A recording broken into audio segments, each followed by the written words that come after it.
आसो मागिले अद्याचे अंती शत्रुघ्नादी विरुटताती तवाश्वतया पुढती राहिला जाऊनी. कथेचं अनुसंधान आपण कालच्या अध्यायामध्ये ऐकलं. सीतेने सूर्यदेवाची प्रार्थना केली आणि जे रणांगणामध्ये लवकुशानं पाडलेलं सैनिक होतं सगळं उठून बसलं. झोपेतनं उठावं तसं सगळं सैन्य उठलं. त्यावेळेस शत्रुघ्न उठून बघितला, लवकुशानं घोडा सोडून दिलेला होता, सुग्रीव हनुमंताला सोडून दिलेलं होतं आणि झोपेतून उठावा तसं उठल्याबरोबर मेलेली उठली. घोडा बघितला, आनंद वाटला. शत्रुघ्न होऊन आनंद घन जव पाये सावधान तव किरीट कुंडली कवच जाण दिसती अंगी भूषणे. शत्रुघ्न सावध झाला. सावध झाल्याबरोबर घोडा दिसला, ही महत्वाचं आहे. बाकी कवच नव्हतं, किरीट नव्हती, कुंडल नव्हते, काहीच अंगावरती वस्त्र अलंकार दागदागिने नव्हते. त्याने विचार केला गेली तर जाऊ दे, घोडा महत्वाचा आहे. घोडा मिळाला याचा आनंद वाटला. परी खंती न होता सुमतीशी झाला वदता कृपा करुणी तत्वता शिव सोडिला किशोरी. आणि मग त्याला काही दुःख वाटलं नाही. शत्रुघ्नाला काही कमीच नव्हतं, तर सगळा देश जिंकून आली होती. काय कमी होतं त्यामुळे काय दागदागिने जायचं तेवढं गिज गेले, त्याची खंती वाटली नाही. सुमतीला विचारलं, पोराने घोडा सोडला, बरं झालं. तरी आता अयोध्येसी जाऊ गे होणी आश्वासी बहुत दिन झाले आपणासी राम वाट पाहताशे. आणि मग शत्रुघ्नाने सुमतीला सांगितलं, महाराज आता लय दिवस झालेला आहे, रामचंद्र आपली वाट पाहतात, जवळजवळ वर्ष झालंय, आता अयोध्येला जाऊ, यज्ञ पूर्ण करू. ऐकोनिया शत्रुघ्न वचन सुमतीची मानवले पूर्ण मग सकळ सैन्य समागमी घेऊन निघते झाले विलास.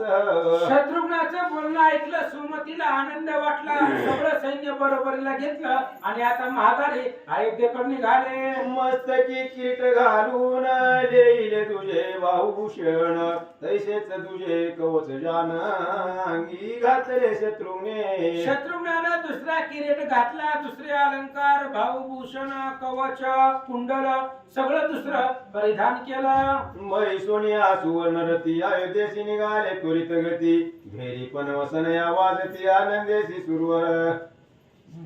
सकळ सेना चालली मार्गी जावया दाटी झाली शेषग्रीव हलविले भार झाला म्हणून. अशा पद्धतीने सगळं सैन्य निघालेलं आहे, सोन्याच्या रथावरती बसलेलं आहे, अयोध्येला निघालेलं आहे.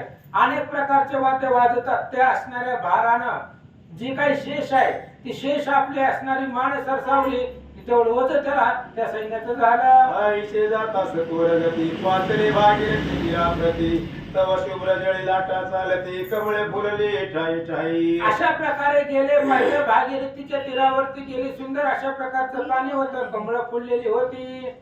सकळांचे पाप क्षाळन करुणी करी परम पावन आईशी गंगा अवलोकुण आनंद झाला तयाशी. सगळ्या सैन्याला आनंद वाटला. जगताचं पाप घालवण्याचं सामर्थ्य त्या भागीरथीमध्ये आहे आणि त्या नदीच्या तीरावरती पोहोचलो, जवळजवळ अयोध्येमध्ये पोहोचलो, याचा आनंद वाटला. मग येसी करुणी वंदन पहिल्या तीरा गेले उतरून आपुल्या देशा प्रतिदान पावले पै सुखरूपती. भागीरथीच्या तीराला स्नान केलं, तिचं दर्शन घेतलं, त्या नदीतून पलीकडे गेले आणि पलीकडे गेल्यावर अयोध्येची सीमा लागली. आपल्या देशामध्ये आलो, याचा आनंद वाटला. पुढे जावया नगरा प्रति हर्ष वाटला सकळांच्या चित्ती रत्नमाळा गळा घाले ती अश्वाची याती देवा. आणि आता पुढे नगरामध्ये जाण्यासाठी, अयोध्येमध्ये जाण्यासाठी सगळ्यांना उल्हास झालेला होता. म्हणून रत्नाची माळ घोड्याच्या शाम करण्याच्या छत्र धरले वरी चामरे वारी ती पूर्वोपरी सहस्रावधी धनुर्धारी दो बाजू संरक्षिती. अनेक प्रकारचं पांढरं छत्र धरलेलं आहे, पुन्हा चामरे असणारी सैनिक वाहता येतं. अशा प्रकारचा घोडा, हजारो रक्षक माग पुढे होते. आईसे थाटे जाता सत्वर ध्वज पतांकी शोभती सुंदर जय आईसे जय अयोध्या नगर दृष्टी देखील सकळी की. अशा प्रकारचा असणारा शोभिवंत अयोध्या नगर आहे, ध्वज आहे, पताका आहे, असं अयोध्या नगर सगळ्यांनी डोळ्यांनी पाहिलं. मग अति आनंद करून नगरी प्रवेश ती जाण रामासी कळले वर्तमान सुखरूप आले म्हणून. मग अयोध्येमध्ये सगळ्यांनी प्रवेश केला. भगवान श्रीरामचंद्राला वार्ता कळली की घोडा जो सोडला होता त्या घोड्याच्या पाठीमागचं सगळं सैन्य सुखरूप माघारी आलं. आनंद पावला रघुनंदन वदे लक्ष्मण लागून चतुरंग सेना घेऊन जाई समोरा सुवासी. आणि लगेच रामचंद्राने लक्ष्मणाला सांगितलं, लक्ष्मणा घोडा आपल्या गावात माघारी आलेला आहे. त्या घोड्याच्या आणि सैन्याच्या स्वागतासाठी चतुरंग सैन्य घेऊन सामोरं जा. आज्ञा होताची त्वरित चतुरंग दळा समवेत नाना वाद्य वाजवित लक्ष्मण गेला ते जवळ. रामचंद्राची आज्ञा झाल्याबरोबर लक्ष्मणाने चतुरंग दळ सज्ज केलं आणि त्या शत्रुघ्नाच्या सैन्याला समोर गेला. वाहुन या शत्रुघ्नाची लक्ष्मण आलिंगित यासी तैसे सकळ राजांसी आलिंगिले सौमित्रे. अशा पद्धतीने शत्रुघ्नानं पाहिलं लक्ष्मणाला येताना.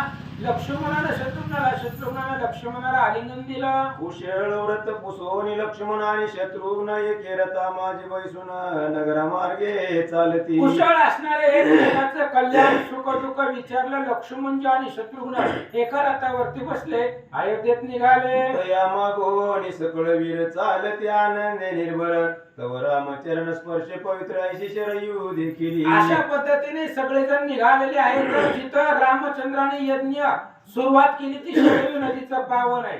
त्या शरयू नदीच्या किनाऱ्यावरती जागा पावन करून तिथं यज्ञ केला होता. तिथपर्यंत हे सगळे आले. तेच्या तेरी शोभा विमान मंडपास ते विस्तीर्ण ब्राह्मण करीती वेद परायण तया माझी बैसोनी. अशा प्रकारचं शरयूतील अतिशय शोभिवान आहे, सुंदर आहे, भव्य दिव्य मंडप होता. ब्राह्मण वेदाचं पारायण करू लागले. धनुर्धारी क्षत्रिय वीर धनुष्यासी करुणी टनत्कार तेने गाजविती अंबर ऐसे उभी असती पै. आणि धनुर्धारी क्षत्रिय वीर होते, धनुष्याला टनत्कार करत होते. त्यांना आकाशातून दुमून गेलं होतं असं सांगतात. ठाई ठाई बैसले ब्राह्मण करीती पक्वान भोजन परस्पर बोलती वचन अन्न वर्णन पै करीती. आणि मग जेवण्यासाठी ब्राह्मण लोक बसलेले होते. आता ब्राह्मणाला काय पंचपक्वान्न जेवण कधी भेटत नसेल म्हणून त्यांनी ते खाल्लं. आणि आता ब्राह्मणाने त्या जेवणाचं वर्णन केलेलं आहे. आणि त्यांनी जे वर्णन केलेलं आहे ती वर्णन 20-25 महाराज वाचतील. आपण मनते क्षीराती सुंदर शर्करा मिश्रित मधुर आपुले पात्री आला चंद्र ऐसे वाटले निश्चये. पाहत पाहत शत्रुघ्न सकळ राजास वर्तमान पुष्कळाशी संगे घेऊन रामाजवळे अशा प्रकारे शत्रुघ्न लक्ष्मण जे आणायला गेलेले होते पुष्कर महाराज आणि शत्रुघ्न सगळं सैन्य ब्राह्मण बसलेली होती जेवायला.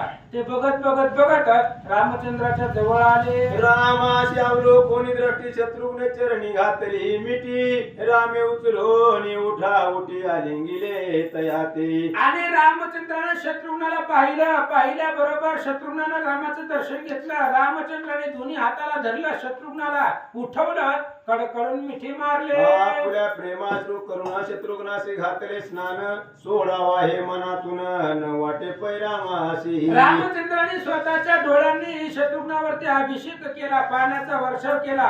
आपण शत्रुघ्नाला सोडूच नये असं रामाला वाटत होतं. पुष्परे नमस्कार रामचरणी केला सत्वर तयासी उचलो निरघुवीर धरितो सप्रेमे. तेवढ्या वेळामध्ये भरताचा मुलगा पुष्कर पुढे आला. पुष्करानं रामचंद्राला नमस्कार केला.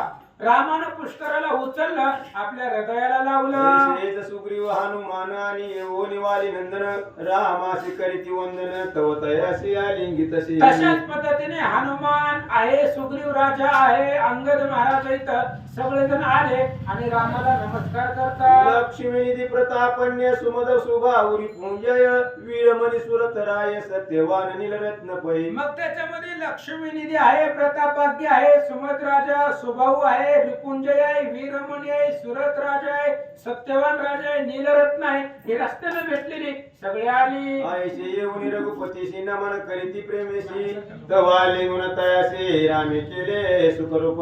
अशा पद्धतीने सगळे राजे आले, रामचंद्रांना नमस्कार केला आणि मग रामचंद्रांनाही आनंद वाटला. मग येऊन सुमती नमन करीतो रामाप्रती तयासे आलिंगुनी आवर प्रीती वैसविले जवळीक. सुमती प्रधान आहे आणि तो प्रधान आला राम रामचंद्राला नमस्कार केला आणि रामचंद्राने सुमतीला जवळ घेतला, आपल्या शेजारी बसवलं. सकळ वैस तासवार्थानी राम म्हणती सुमती लागोनी सुखरूपी अश्व घेऊनी आलात की निर्विघ्न पै. आणि मग सुमतीला रामचंद्राने जवळ बसवलं, चाली बदला. आणि बसवल्याबरोबर लगेच रामचंद्राने सुमतीला विचारायला सुरुवात केली. म्हणले सुमती, घोडा इथून गेला शरयू नदीपासून, गेल्यापासून महागारी आला, मग कुठं कुठं गेला, काय काय झालं सगळं सांगा.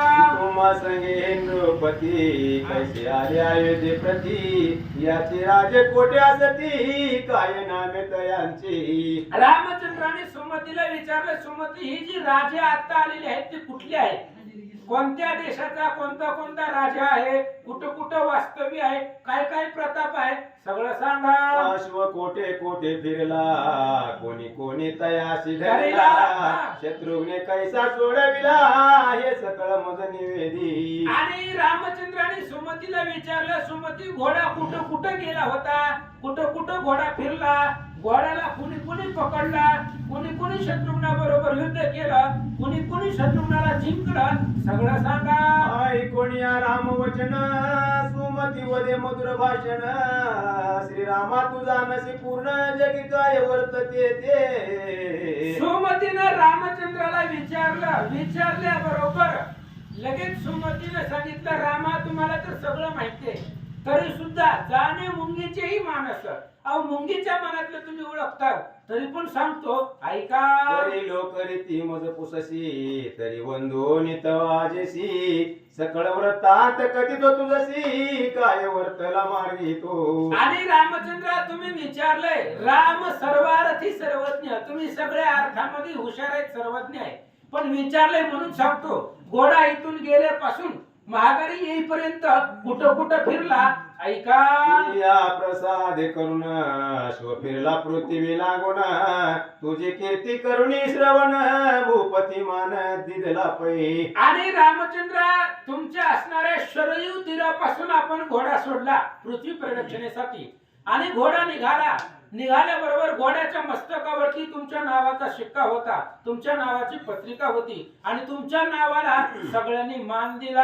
रावणादी काशी मारुनी देव सोडविले बंदितुनी तव कीर्ती सकळा लागुनी ठाऊक असे श्रीरामा.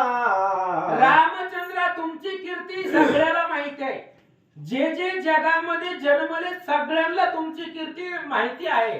रावणाधिकांना रामचंद्रांनी रावणाधिक राक्षसांना मारलेला आहे आणि त्या रामाचा घोडा आपण का पकडावा असाच विचार सगळ्यांनीच केला. तुझे यशजी पसरले म्हणून सर्व सन्मानिले राजे अर्पुनी दर्शन आले सकळ राजे तुझ्या पाशी. रामचंद्र तुमचं यश कीर्ती जगामध्ये वाढलेली आहे आणि सगळ्यांनी तुमचा प्रताप ऐकलेला आहे, त्यामुळे रामाचा घोडा आहे म्हणले की सगळी जण राज्यातलं करभार त्या ठिकाणी भांडार घेऊन तुम्हाला शरण येत होत. येथून निघाल्यावरी अश्व गेला ही छत्र नगरी तेथे सुमद राज्य करी जगदंबिकेच्या कृपेने. आणि रामचंद्र ऐका, पहिल्यापासून सांगतो तुम्हाला, घोडा निघाला शरयू तीरापासून, तुम्ही घोडा सोडला, आई छत्र नावाचं नगर आहे आणि त्या नगरामध्ये देवीचा भक्त होता सुमद राजा. 3 वर्ष त्यानं देवीची तपश्चर्या केलेली होती आणि देवीला त्याच्या गावात आणलं होतं. देवीने सांगितलं होतं इथं रामचंद्राचा घोडा येईल, त्याला असणार शरण जा आणि रामाचं दर्शन घे, म्हणून हा सुमद राजा अश्व समीपाला पाहून पुत्रासह येऊन राज्य करून राम अर्पण अश्व रक्षणाशी पयाला. रामा पहिल्यांदा आई छत्र नगरामध्ये घोडा गेला, तिथला राजा सुमद आहे. सुमदानं पत्रिका वाचली आणि आपल्या मुलाबाळासहित परिवारासहित शत्रुघ्नाला शरण आला, सगळं राज्य रामाला अर्पण केलं. तो हा आपल्या दर्शनाशी पातलाशे आनंदेशी कृपा दृष्टी पाहे याची धन्य भक्त राया. रामचंद्र ही तुमच्या दर्शनाला आलेला सुमद राजा आहे. इथं आई छत्र नावाचं नगर आहे आणि त्या नगराचाही राजा आहे, तुम्हाला शरण आलेला आहे असं सुमती सांगतात. पुढे सुबाहुरायाच्या नगरी अश्व गेला सो इच्छेचारी दमन नामक राजपुत्र सत्वरी तया लागी धरिले. पुन्हा असणारं देवगिरी नावाचं गाव आहे आणि त्या गावाचा राजा सुबाहू, त्या सुबाहूचा मुलगा धमन ती एकदा स्त्री सहित शिकारीला वनामध्ये आला होता आणि स्त्री याच्या सामन्यावरनं त्या दमनानं ह्या घोड्याला पकडला. या संगे पुष्कळ विरे युद्ध केले अति निकुरे दमनासी पाडून या पुल्या शेरे जय पुष्कळे मिळविला. आणि रामा या दमन राजपुत्रानं सुबाहूचा मुलगा दमन त्यानं घोडा पकडला. त्यानं घोडा पकडल्याबरोबर विजय मिळाला. त्या पुष्करानं त्याच्या बरोबर युद्ध केलं आणि दमनाचा पराभव केला. कोणी पुत्राचे वर्तमान सुबाहू आला युद्धा लागून तया लागे हनुमान पडिता झाला लता प्रहारी. आणि रामचंद्र आपल्या मुलाचा पराभव झालेला सुबाहूनं पाहिलं. सुबाहूला राग आला. सुबाहू युद्धाला आला आणि दमनाला पाडल्यामुळं हनुमंताबरोबर युद्ध केलं. हनुमंतानं लात घातली. लात घातल्याबरोबर त्याच्या लक्षामध्ये आलं रामचंद्र परब्रह्म आहे आणि हनुमंताच्या लातेचा परिणाम झाला. सुबाहू राजा शरण आला. पूर्वी ऋषी शापे करून रायासी होते अज्ञान मारुतीच्या स्पर्श ज्ञान तया लागी झाले की. पूर्वी ऋषींनी शाप दिलेला होता त्या असणाऱ्या सुबाहू राजाला आणि सांगितलं होतं हनुमंताच्या पायाचा स्पर्श झाल्याबरोबर तुझा उद्धार होईल. हनुमंतानं लात घातल्याबरोबर त्याला कळलं राम परब्रह्म आहे म्हणून पुन्हा तो रामाला शरण आला. मग पुत्र पौत्र असं सकळ राजार पिले तुझ तत्काळ संगी घेऊन या संख्ये दळ आला स्वरक्षणा.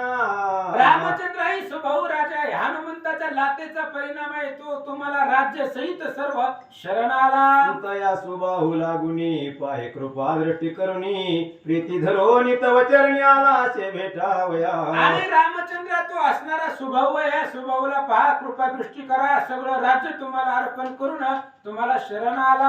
अश्व ते थोडी गेला पुढती पातला रे वात टका प्रती मागे रक्षक धावती तव तो डोही बुडाला. आणि रामचंद्र पुढे असणारा घोडा निघाला. त्या सुबाहू रामनगराच्या राज्यामधून पुढे निघाला. गेल्याबरोबर रेवा नदीच्या पात्रावरती त्या असणाऱ्या नदीच्या किनाऱ्यावरती घोडा आला. पण त्या नदीच्या पात्रामध्ये डोहामध्ये घोडा बुडाला. शत्रुघ्न पुष्कळ हनुमान होऊन या जल निमग्न गेले पातळा लागून योगिनीच्या मंदिरी. आणि रामचंद्र त्या डोहामध्ये घोडा बुडाल्याबरोबर ते डोहाच खोल होता. त्याच्यामध्ये जायलाच कुणी तयार नव्हतं. मग त्यावेळेस तिघजण त्या डोहामध्ये गेले. शत्रुघ्न पुष्कर आणि हनुमान तिघजण गेल्याबरोबर त्या डोहामध्ये त्यांना योगिनी भेटली आणि योगिनीची त्यांची भेट झाली. याच्या सख्यानी रंवर धरुणी बांधिला साचार ऐशे पाहोनी ते वीर पुसते झाले ते. आणि त्या योगिनीच्या जे मैत्रिणी होत्या त्या योगिनीच्या सख्यांनी घोडा पकडलेला होता. आणि मग हे तिघजण तिथे गेल्याबरोबर या तिघांनी त्या योगिनीला विचारलं घोडा का पकडला. परस्पर होता संभाषण तिजशी कळले वर्तमान की हा रामे यज्ञा लागून सोडला श्व पृथ्वीवरी. मग हनुमंताने त्या योगिनी बरोबर संवाद केला. त्यावेळेस योगिनीच्या लक्षामध्ये आले की रामचंद्राचा घोडा आहे म्हणून तिनं सोडला. मग देवोनी मोहनास्त्र स्वाधीन केला अश्ववर दयाशी घेऊन ती हे वीर सुखी आले डोहातुनी. आणि रामचंद्रा पुढं त्या योगिनीने एक मोहनास्त्र दिलं. शत्रुघ्नाला म्हणले ठेव जवळ उपयोगाला येईल. आणि ती मोहनास्त्र शत्रुघ्नाला प्राप्त झाला. घोडा घेतला. त्या डोहामधून तिघजण बाहेर आले. हे तोनी अश्व जाता पुढती पातला शिवपुरा प्रती तो वृत्तांत रघुपती आपणाशी ठाऊक असेची. आणि रामचंद्रा पुढे महादेवाचे भक्त असणारा वीरमणी राजा आहे. आणि त्या वीरमणीच्या नगरामध्ये घोडा गेला. तिथले सगळे महादेवाचे भक्त आहेत. ही कथा तुम्हाला पण माहिती आहे. पुढे विद्युन माली दैत्य धरिता झाला अश्वप्रत शत्रुघ्ने तयाचा करुणी घात अश्व पराक्रमे सोडविला. पुढे रावणाचा मित्र ते विद्युन्माली राक्षस त्यानं विमानातून आला आणि विमानातून येऊन घोडा आकाशामध्ये घेऊन गेला. पुष्करानं शत्रुघ्नानं युद्ध केलं आणि शत्रुघ्नानं त्या विद्युन्माली राक्षसाला मारलं. पुढे राजा सत्यवान शत्रुघ्नाशी आला शरण रथाश झाले युद्ध कंदन ते आपण जाणत असा.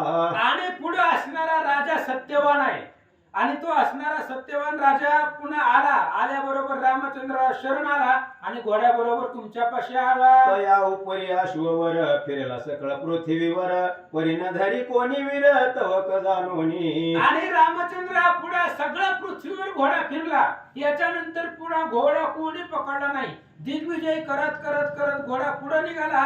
पण पुढे काय झालं? परी नवल वर्तले अद्भुत वाल्मिकाश्रम या शिव येत तव एका बालक्या तस्मात धरुणी बांधिले तया ते. रामा तुमचा पराक्रम ऐकल्याबरोबर घोडा कुणीच पकडला नाही. पण वाल्मिक आश्रमामध्ये आल्यानंतर तिथं आपल्या देशाच्या सीमेवर अयोध्येच्या सीमेवरती घोडा आल्याबरोबर तिथं वाल्मिक ऋषींचा आश्रम आहे. आणि तिथं एका लेकरानं बाळानं घोडा पकडला. रूप आशे तुम्हा परी 16 वर्षाची मूर्ती साजिरी शिर चाप घेऊन करी दालागी पातला. आणि रामचंद्र ती तुमच्यासारखं दिसत होतं.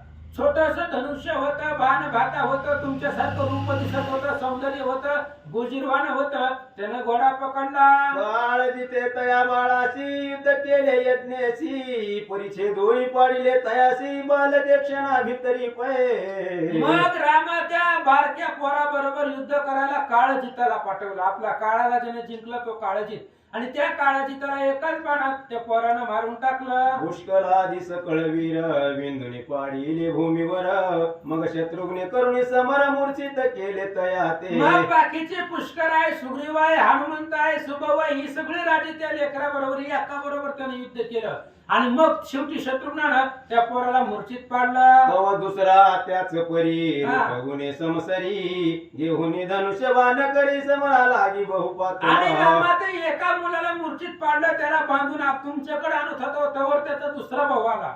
ती बी त्याच्यासारखंच होतं पलवान. मग त्यानं आल्याबरोबर घनघोर युद्ध केलं. मग दोघी विरी मिळून सकळाशी पडिले मूर्छायमान किरीट कुंडलादी घेऊन गेले परतून आश्रमी. रामामुक्ती एकाला दोघं मिळाले. आधीच एक जण चाललं होतं, त्यात ते दुसरं आलं. मग ते दोघांनी मिळून पूर्व पश्चिम दिशा पकडली. जे सैन्य मारायला सुरुवात केलं सगळ्याला मारलं. आणि सगळ्यांची कवच किरीट कुंडल काढून घेऊन आश्रमात गेली. हनुमंताने सुग्रीवासी पुच्छे धरून हस्तेसी उडीत नेले आश्रमासी परी सोडिले तया ते. आणि हनुमंताला आणि सुग्रीवाला शेपटीला धरलं त्या दोन पोरांनी. फरा फरा फरा ओढीत आश्रमामध्ये नेलं. पण आश्रमामध्ये गेल्यावर काय झालं माहित नाही. त्या लेकराने त्या दोघांना सोडून दिलं. दया करून अम्मावरी अश्वई सोडीला झडकरी तव समरांगणा भीतरी एकाएकी वाउटले. आणि रामचंद्र मग अशा पद्धतीने अचानक त्या दोघांनी पोरांनी दिलं सोडून. घोड्याला बी सोडलं, हनुमंत सुग्रीवाला बी सोडलं. मग तिथून आम्ही निघालो. ऐसा झाला चमत्कार तव कृपे आलो येथवर तुका सकळ समाचार मार्गी वर्तला रघुराया. अशा पद्धतीने रामचंद्र घोडा शरयू तीरापासून गेला आणि पुन्हा अयोध्येमध्ये आला. एवढ्या ठिकाणी घोडा फिरला. इथपर्यंत मार्गामध्ये एवढी कथा सगळी घडली. तुमच्या कृपेने सुखरूप माघारी आलो. ऐसे सुमती प्रधान कथी रामासी वर्तमान शेषे वाचायना लागून सविस्तर निवेदिले. अशा प्रकारची कथा सुमतीने रामचंद्राला सांगितली. पाताळाच्या ठिकाणी शेष महाराज वत्सेन ब्राह्मणाला तीच कथा सांगतायत. दत्तदास तीच तुम्हा आम्हाला सांगता. तेच प्राकृत भाषे करून दत्तदासे केले कथन अज्ञाने पडले असेल न्यून तरी ज्ञानी आदरिती. इति श्री पद्मपुराणे पाताळखंडे शेषवाच्यायन संवादे रामाश्वमेधी सुमती निवेदन नाम 65 अध्याय मूढ. श्री रामचंद्र अर्पणमस्तु. शिवं भवतु पुंडलिकावरदे. हरि विठ्ठल श्री ज्ञानदेव तुकाराम पंढरीनाथ भगवान की जय.